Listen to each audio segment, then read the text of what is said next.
41,000 run করা কিংবদন্তি হবে কলকাতার মেন্টর।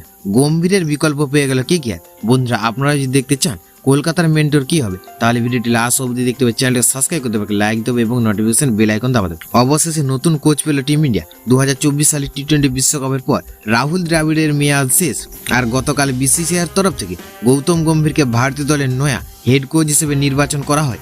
বিগত কয়েকদিন ধরে জল্পনা চলছিল যে গৌতম গম্ভীরকে এবার ভারতীয় দলের কোচ হিসেবে দেখা যেতে পারে, আর এবার সেই জল্পনা ইঙ্গিত ঘটে এখন প্রশ্ন উঠেছে যে গৌতম গম্ভীর টিম ইন্ডিয়ার হেড কোচ হয় কেকেআর থেকে অব্যাহতি নিয়েছে, তাহলে কলকাতা দলের নতুন কোচ বা মেন্টর হিসেবে কাকে বেছে নেবে? এবার এই প্রশ্নের উত্তরও মিলেছে।